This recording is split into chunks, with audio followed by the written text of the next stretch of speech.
What are we doing here? And where are we gonna go? It's like we just woke up one morning, and then it's welcome to the show. Don't ask any questions, just go with the flow. Make as much money as you can, and try your best not to get broke. Copy everything you see on the TV, from the hairstyles to the clothes, and don't think too often, just do exactly as you're told. And if you ever get confused, then just turn towards the alcohol. You'll still hear your thoughts, then just turn up the radio as you learn to live a lifestyle of drugs, sex, and rock and roll.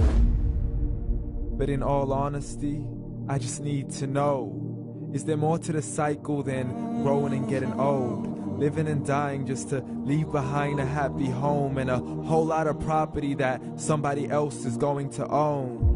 I just really need to know before the casket's closed, 'cause I'm not willing to gamble with my soul, nor am I ready to take any chances. These are just simple life questions, and I'm just searching for some answers.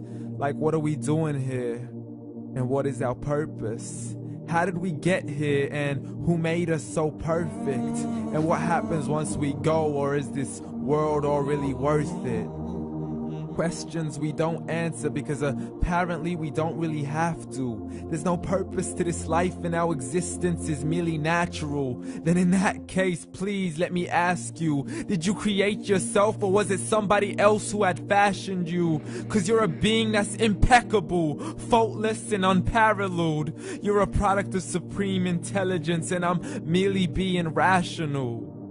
For there isn't a camera on this earth that can come close to the human eye, nor a computer that can compete alongside the human mind. And if the whole world was to come together, we wouldn't be able to create a single fly.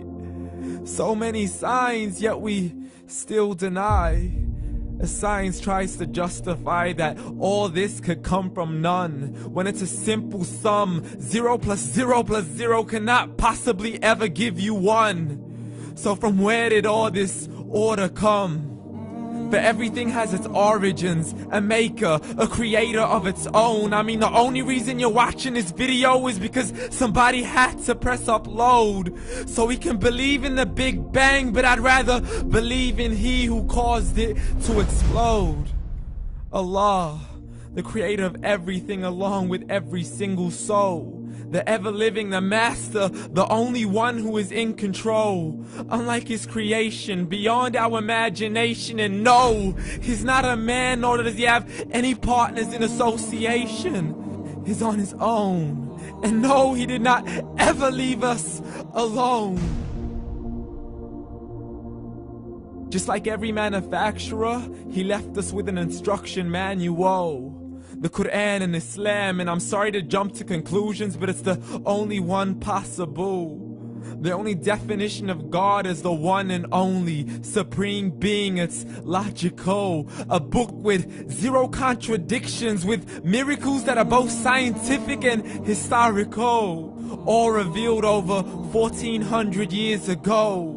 Like the detailed description of the human embryo. The descriptions of the human embryo in the Quran cannot be based on scientific knowledge in the 7th century. To the mountains as pegs holding firm the earth below, and the 2 seas that don't mix in a complete separate flow. To the planets in orbit, alternating night and day as they stay in flow. The expansion of the universe and the creation of everything from H2O.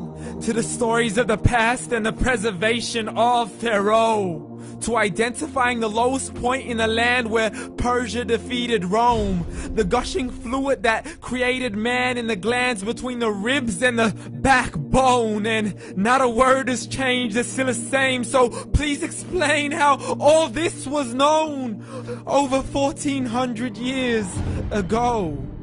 To a man who couldn't read or write as he would recite whatever the angels spoke.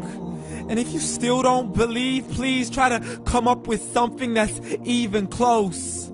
But you can't, so we took God as a mockery and his messengers as a joke. Muhammad could not read or write.